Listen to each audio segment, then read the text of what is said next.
The Great Hall of the Galactic Council was filled with thousands of beings from hundreds of worlds.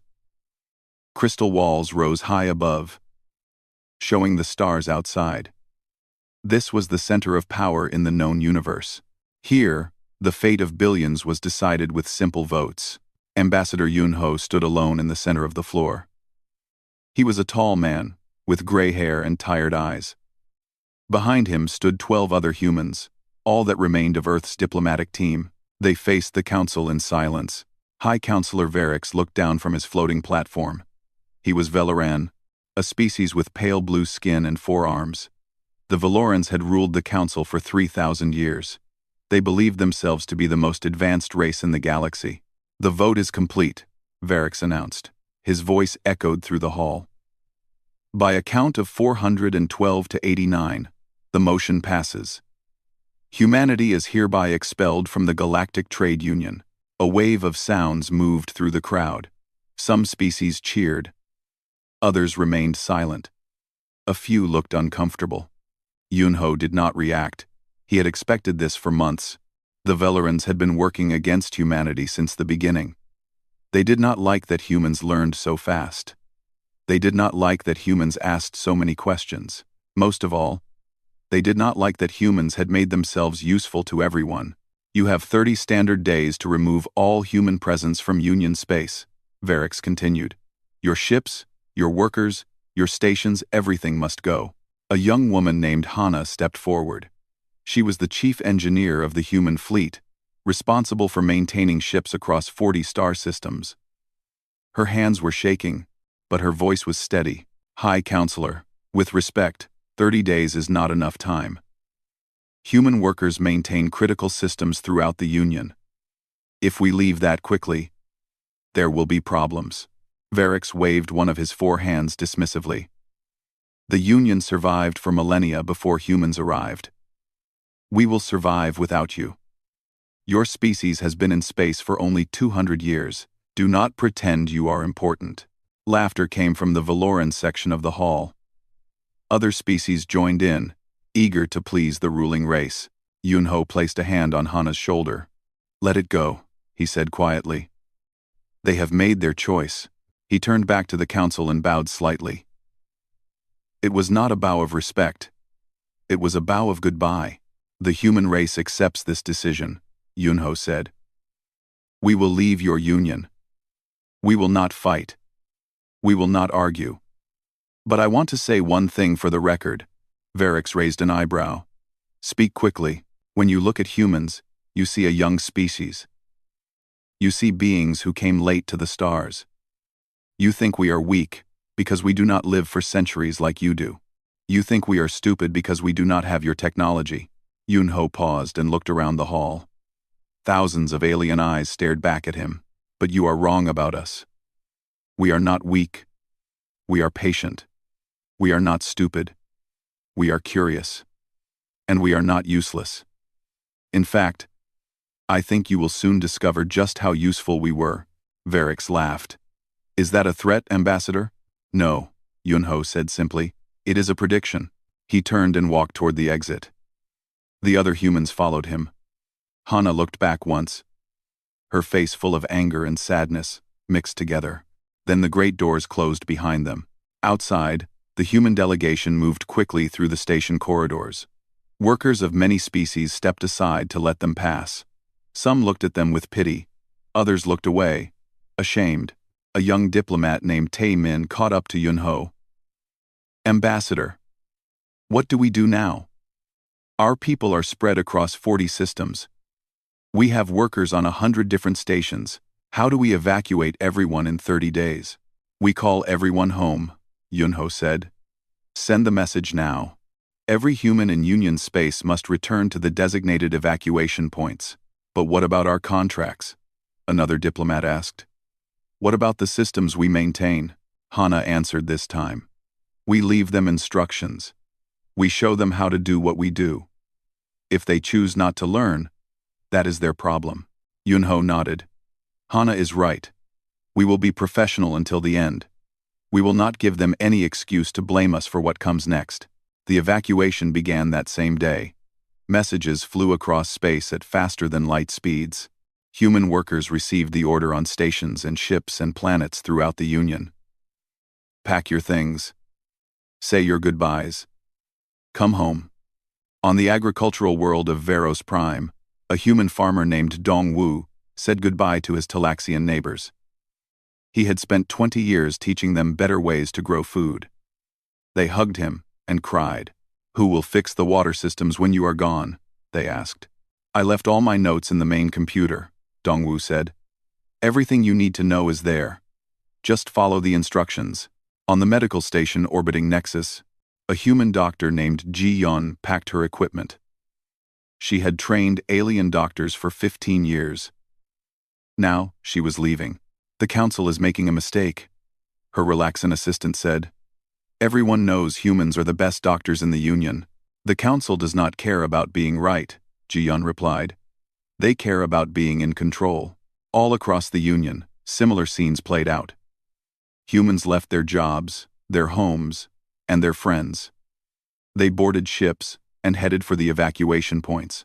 Meanwhile, on the Valoran homeworld, High Counselor Varix hosted a grand celebration. The great ballroom of the Central Palace was filled with the most powerful beings in the galaxy. They raised glasses of expensive wine and congratulated each other. "Finally, we are free of those pests," Varix said to his advisors. Humans were starting to gain too much influence. Every species was hiring them. Every station wanted human workers. It was becoming embarrassing. "You were wise to act when you did," one advisor agreed. "In another century, they might have become a real power. Now they never will," Varix said with satisfaction. "They can go back to their little corner of the galaxy and stay there. The Union belongs to us." He looked out the window at the stars. Somewhere out there, human ships were carrying their kind away. Good riddance, he thought. The galaxy would be better without them. He could not have been more wrong. In exactly 17 days, the lights would begin to go out. In 23 days, the food would start to run low. In 30 days, the greatest civilization in the galaxy would be fighting for its survival, but Varix did not know this yet. He simply smiled and drank his wine, enjoying his victory. The humans were gone. What could possibly go wrong? The first problem appeared on day 3. Station Master Corinth was having a normal morning on Orbital Hub 7, one of the largest trading stations in the Union. He was reviewing cargo reports when his assistant ran into his office. "Sir, we have a situation in the water recycling center." Corinth was Talaxian, a reptile-like species with green scales and sharp teeth. He had managed this station for 40 years. He had never seen his assistant look so worried. "What kind of situation?" he asked. "The main pump is making strange noises. The human who maintained it left 2 days ago. We cannot figure out how to fix it." Corinth frowned. "Did he not leave instructions?" "He did, sir. We cannot understand them." The station master went down to the recycling center himself. The pump was indeed making a terrible grinding sound. Red warning lights flashed everywhere. A group of Talaxian workers stood around it, looking helpless. "Why can you not follow the instructions?" Corinth demanded. The lead worker, a young female named Saris, held up a datapad. "Sir? Look at this." The human wrote everything down. "But it assumes we already know certain things. Basic things about how the pump works. Things we never learned. Because he always did it for us." Corinth took the datapad and read it. The instructions said things like, "Check the primary flow valve and adjust the pressure differential." But there were no explanations of where these parts were or what they looked like. "We do not even know which valve is the primary one," Saris admitted. "There are 17 valves in this system." Corinth felt the first cold touch of fear in his stomach. "How long until the pump fails completely?" "Maybe 2 days. After that, we have no clean water." This was bad. Very bad. Orbital Hub 7 had a population of 50,000. They all needed water to survive. "Contact the Union technical support," Corinth ordered. "Get someone out here immediately." But when he made the call, he learned something terrible. Orbital Hub 7 was not the only station with problems. Across the sector, dozens of facilities were reporting failures. There were not enough technicians to help everyone. "We have you on the list," the support officer said. "Current wait time is approximately 45 days. 45 days? We will all be dead in a week." "I am sorry, Station Master. Everyone is saying the same thing." Similar scenes played out across the Union. The humans had not just done simple jobs. They had done the jobs nobody else wanted to learn. They had maintained the old systems, the complicated systems, the boring but essential systems. On the agricultural planet Veros Prime, the automated harvesters stopped working. Without humans to maintain them, the machines began to break down one by one. The Talaxian farmers tried to fix them, but the technology was human-designed. The manuals were written in human technical language. Within a week, food production dropped by 30%. The crops were still growing, but nobody could harvest them efficiently. On the medical station orbiting Nexus, the life support systems began to fail in the long-term care ward. Without Dr. Ji-Yun and her team, nobody knew how to recalibrate the sensitive equipment. 3 patients died before they figured out a temporary solution. On 100 space stations, the same pattern repeated: power fluctuations, air recycling problems, navigation errors, communication breakdowns, and it was getting worse every day. High Counselor Varix received his first emergency report on day 5. His science advisor, a nervous Valoran named Torix, stood before him with shaking hands. "High Counselor, we have a serious problem." Varix was not in the mood for problems. He was still enjoying his victory over the humans. "What is it now?" "The reports are coming in from all over the Union. Systems are failing. Infrastructure is collapsing. And we cannot fix it." "That is absurd," Varix said. "We are the most advanced civilization in the galaxy. We have technology the humans could only dream of."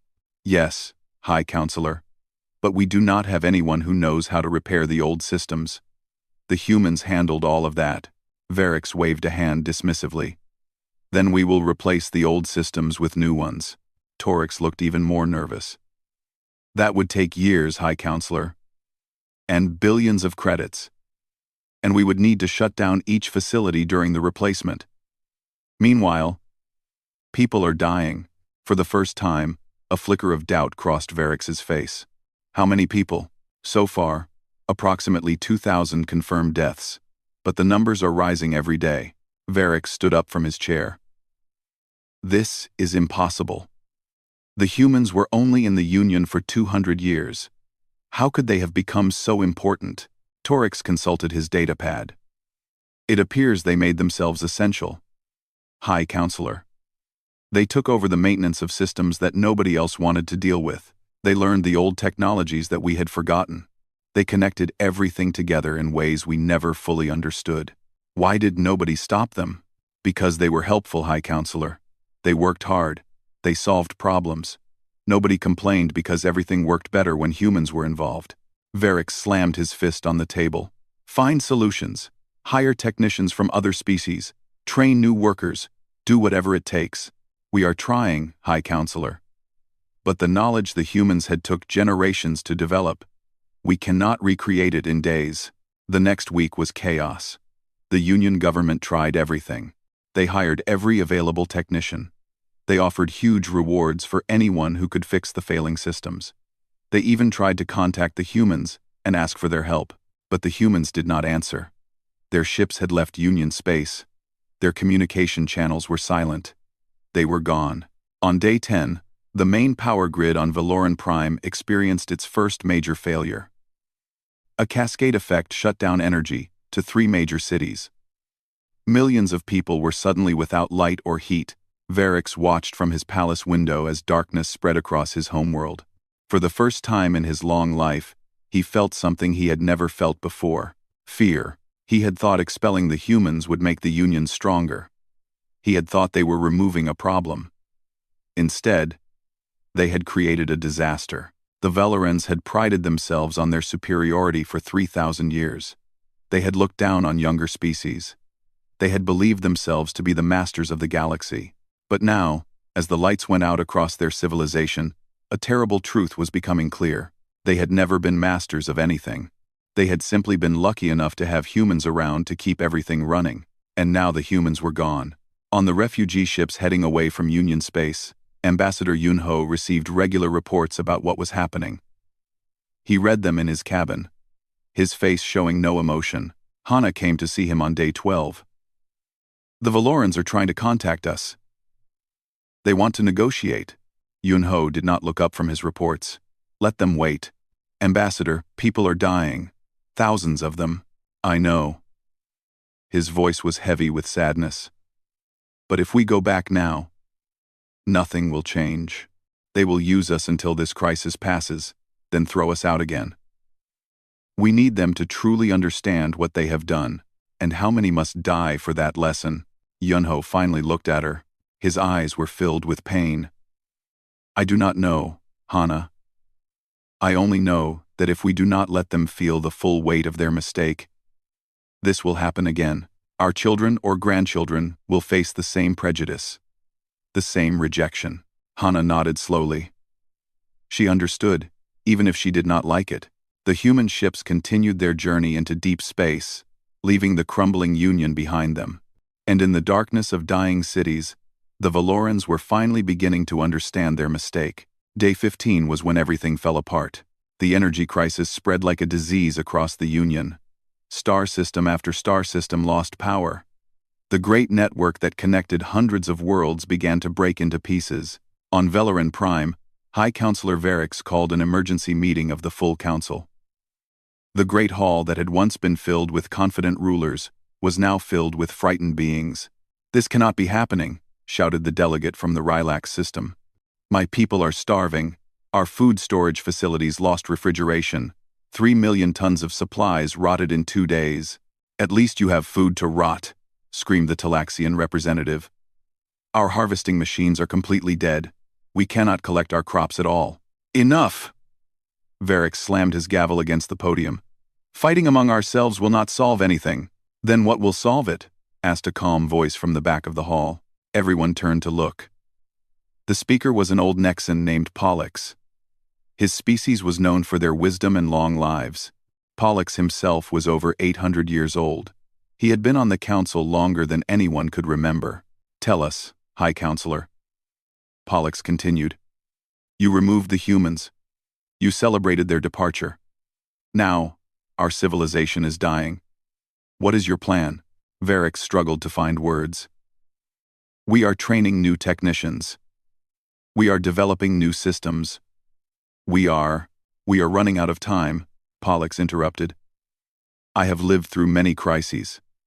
I have seen empires rise and fall. But I have never seen anything collapse this quickly. Do you know why? Nobody answered. Because we have never been so dependent on one group of people before. The humans did not conquer us with weapons. They conquered us with kindness. They made themselves so useful that we could not function without them. And we were too proud to notice. The hall fell silent. Pollux's words hit like physical blows. A young Velaran advisor rushed in with a data pad. His face was pale with fear. High Counselor. Emergency report from Sector 7. What now? Varix grabbed the data pad and read it. His 4 hands began to shake. What is it? Someone asked. The Jump Gate Network, Varix said, his voice barely a whisper. It is failing. Gasps filled the hall. The jump gates were the backbone of galactic travel.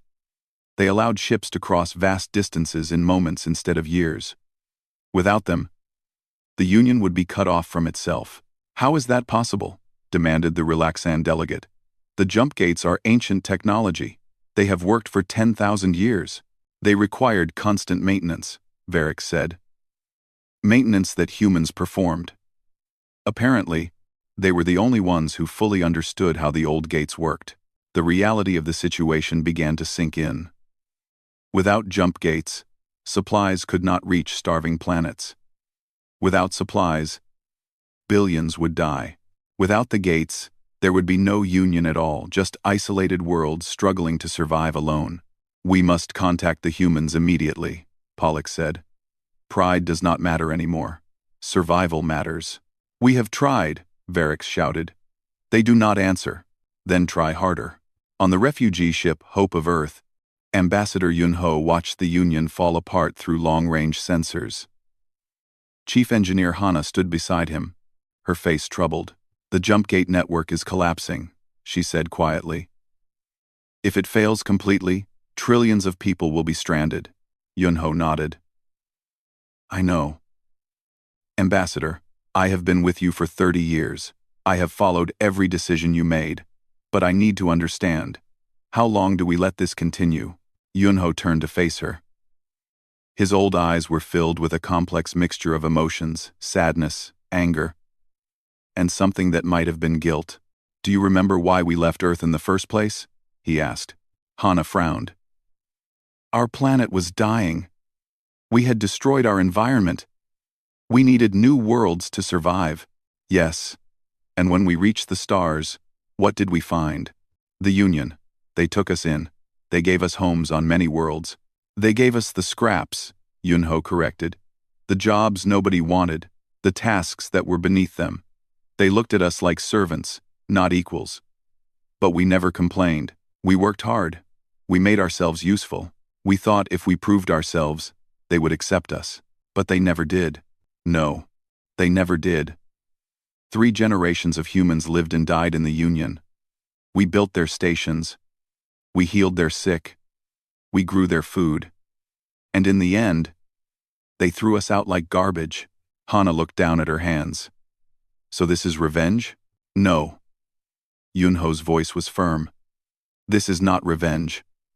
This is education. They need to learn that we were never below them. We were never their servants. We were partners, and they treated us like slaves. If we go back too soon, they will forget this lesson. They will use us again, then discard us again. We need to wait until they truly understand. But people are dying, Ambassador. Innocent people who had nothing to do with our expulsion." "I know." His voice cracked slightly. "Do you think I enjoy this? I have friends in the Union. Good people who welcomed me into their homes. The thought of them suffering keeps me awake at night." He walked to the window and stared out at the stars. "But I also think about my grandchildren, and their grandchildren. If we do not make this lesson stick, they will face the same treatment, the same discrimination, the same eventual rejection. I am willing to carry this guilt if it means a better future for my people." Hana stood beside him in silence for a long moment. "The Council is sending messages every hour now," she finally said. "They are begging for us to return. They are offering everything: full citizenship, seats on the Council, unlimited resources. Words are easy when you are desperate.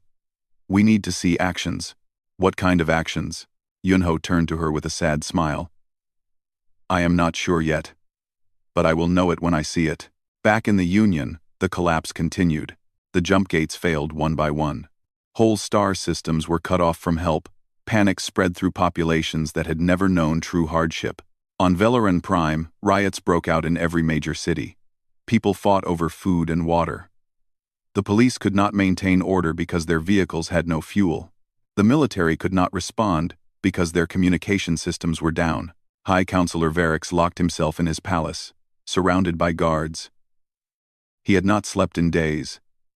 His once proud posture was gone, replaced by the hunched shoulders of a defeated man.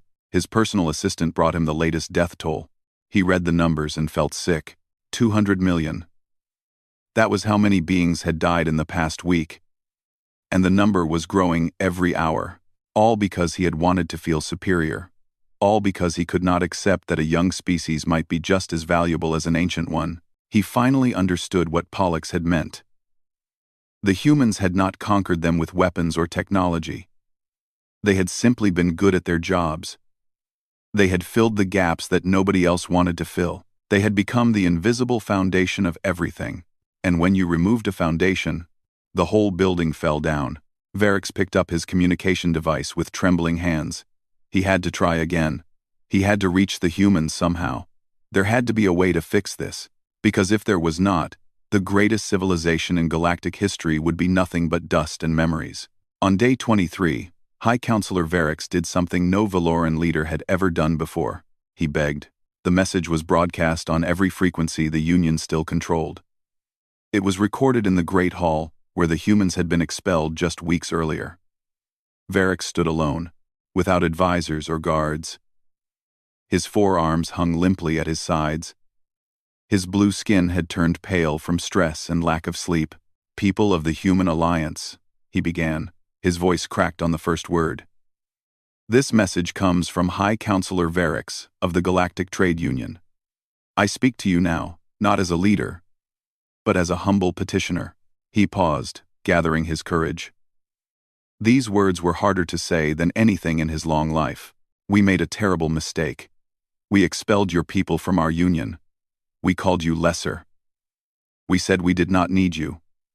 We were wrong. We were more wrong than we have ever been about anything." Tears began to form in his eyes. Valorans rarely cried. They considered it a sign of weakness. But Varric did not care about appearing weak anymore.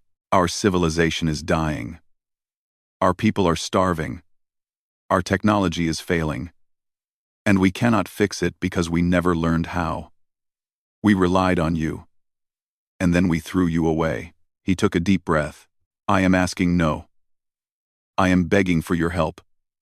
I will give you anything you want. Anything at all. Just please, please come back and save us." The message ended. It was sent out into space, toward the region where the human ships had gone. On the Hope of Earth, Ambassador Yunho watched the recording with his senior staff. The room was silent when it finished. Young Officer Park Soo-min was the first to speak. "He is only sorry because he is losing. If they were still winning, he would still hate us." "Probably true," Yunho agreed. "Then we should let them suffer," Soo-min said. His voice was hard with anger. "My grandmother died on a Union station because they would not give her proper medical care. They said human lives were not worth the expense.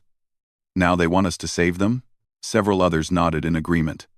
The anger in the room was thick enough to cut, but then Dr. Kim Eun-bi stood up. She was the ship's chief medical officer, a gentle woman in her 60s. "I understand your anger," she said softly. "I share it. The Union treated us badly for generations. But I became a doctor to save lives.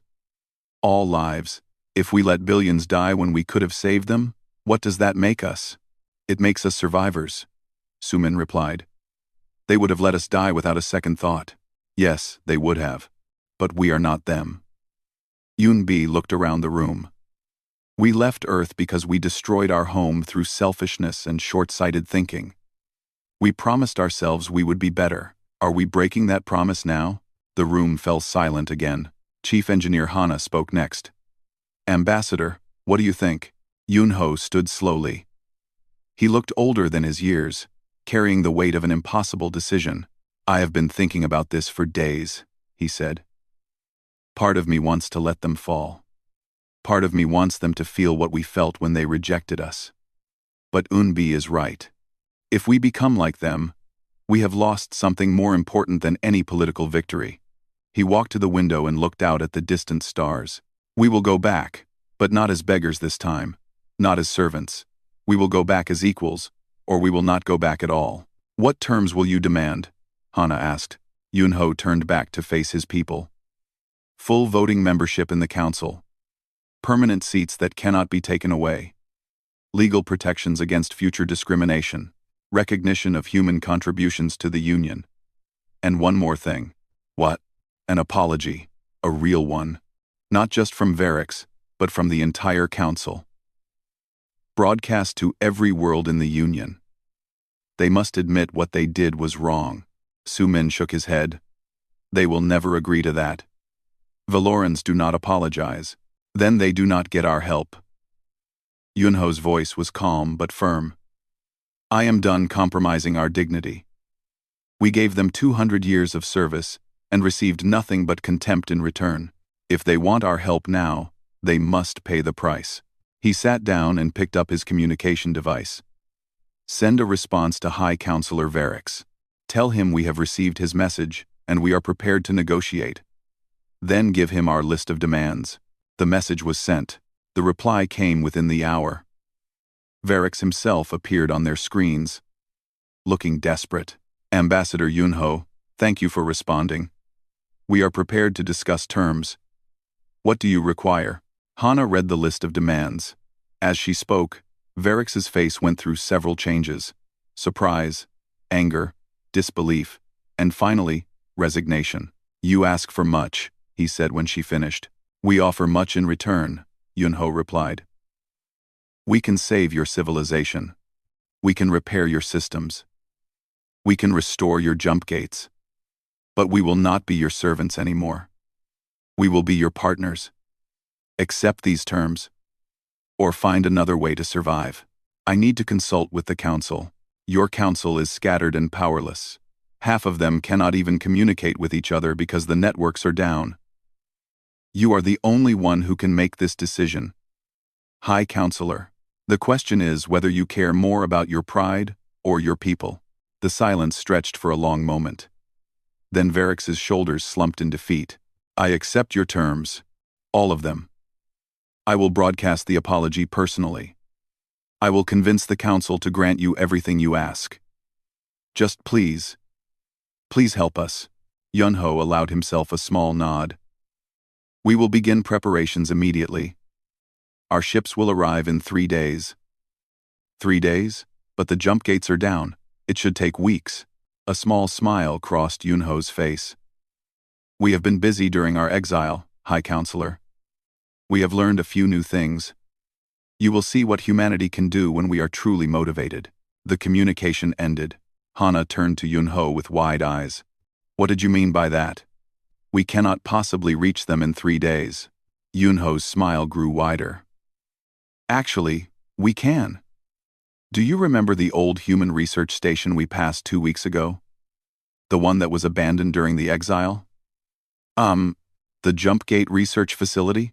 Yes, our scientists there were working on a new type of gate, faster, more efficient. They were not allowed to use it in Union space because the Valorans considered it threatening, but now, he shrugged, there is no one to stop us. Hana laughed. It was the first time she had laughed in weeks. We have better technology than them, and they do not even know it. We always did, Yunho said. We just never showed them. We were too busy being humble, being useful, waiting for them to accept us. He stood up and addressed his crew. No more waiting, no more humility. From this day forward, humanity walks into the galaxy with our heads held high. We are not the servants of the Union. We are its salvation, and they will never forget that. A cheer rose from the assembled humans. For the first time since the exile began, there was hope in their voices. In 3 days, everything would change. The human ships appeared in Valoran space exactly 3 days later. They did not use the old jump gates. Instead, they emerged from bright flashes of golden light that nobody in the Union had ever seen before. 12 massive vessels, each one carrying thousands of engineers, doctors, and workers ready to save a dying civilization. High Counselor Varix watched from the main observation deck of his palace as the ships approached. His aide stood beside him, trembling with fear. How is this possible? The aide whispered. Our best scientists said faster than light travel without gates was impossible. Apparently our best scientists were wrong, Varix replied.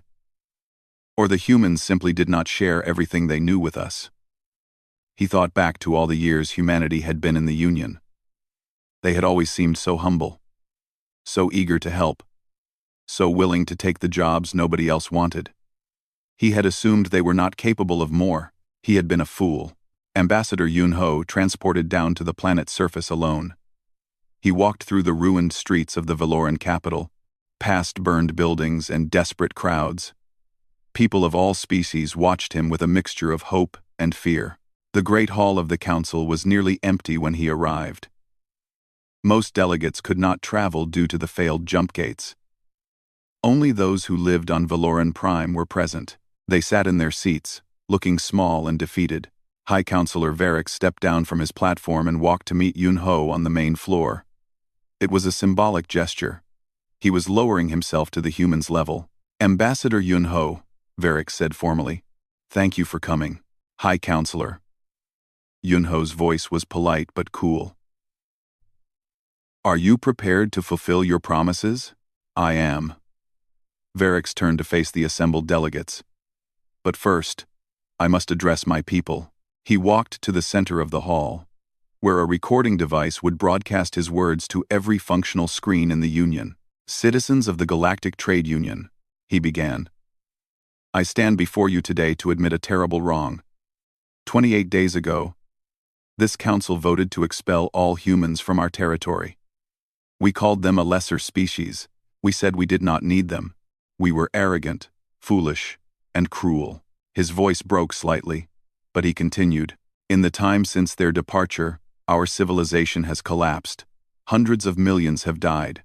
Our technology has failed. Our society has crumbled. And we could do nothing to stop it because we never truly understood how dependent we had become on human knowledge and human work. He turned to face Yunho directly.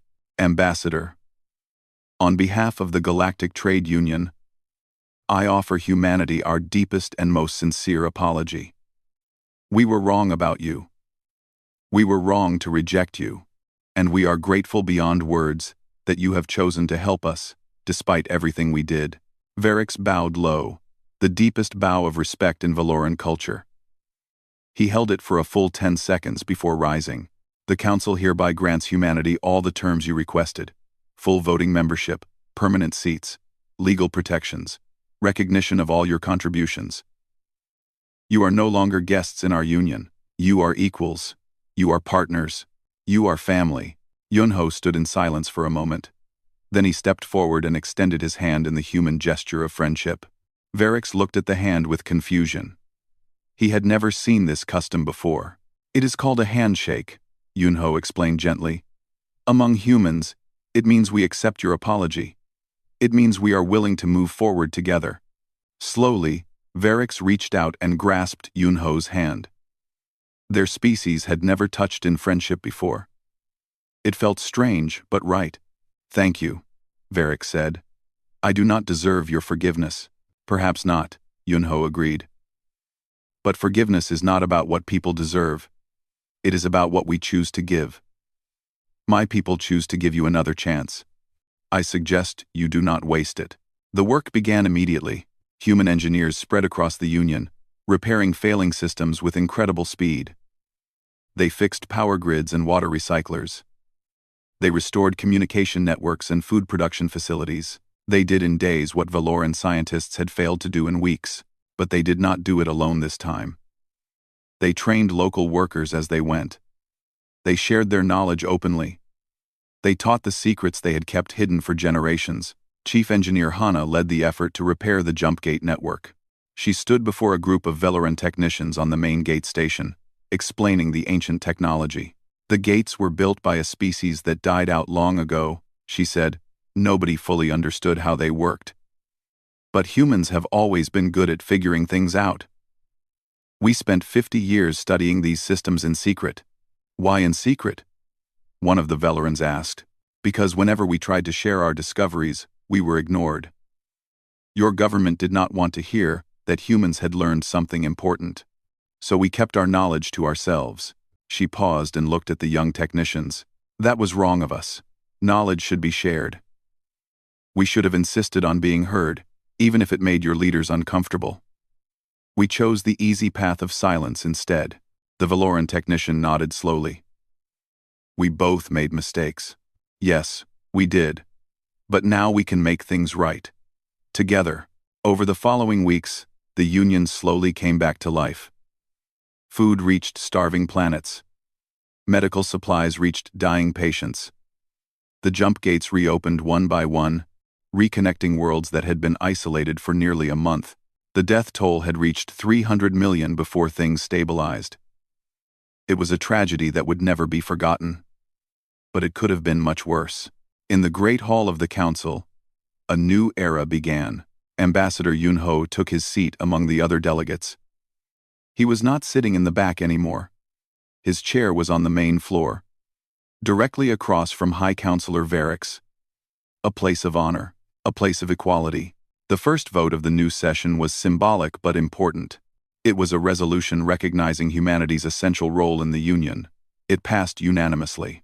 Varix called for a moment of silence to honor those who had died during the crisis. Every being in the hall bowed their heads, human and Valoran, Talaxian and Relaxan, Nexan and dozens of other species, all united in grief. When the moment ended, Varix spoke. Let this tragedy be remembered forever. Let it remind us that no species is truly superior to another.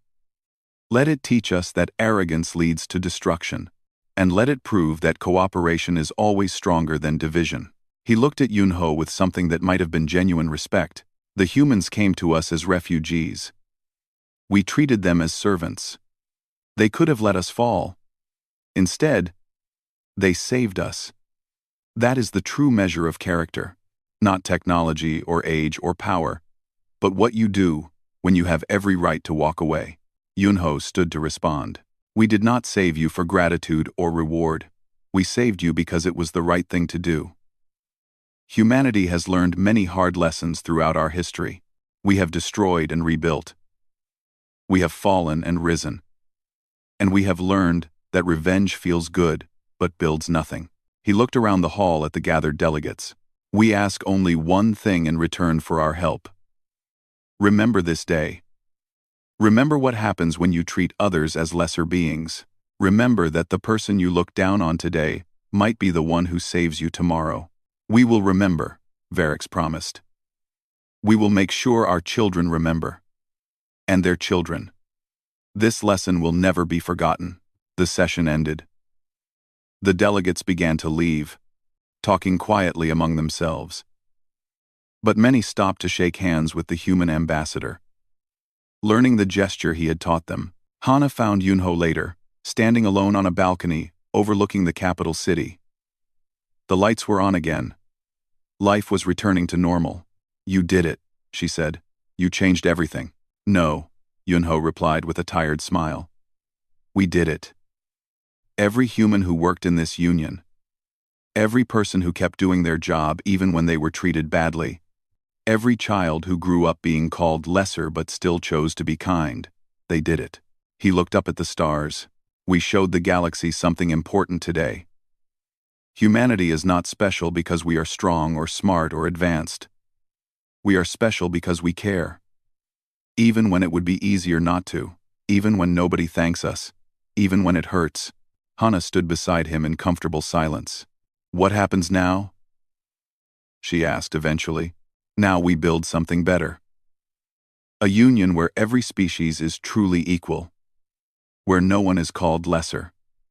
Where we judge people by their actions, not their origins. He turned to face her with renewed energy. It will take generations. There will be setbacks and failures. Some people will never change. But we have taken the first step. And that is how every great journey begins. Somewhere in the depths of space, human children were learning the story of the exile and the return. They would grow up knowing that their ancestors had been treated badly, but had responded with compassion. They would carry that lesson into the future, and the galaxy would never be the same.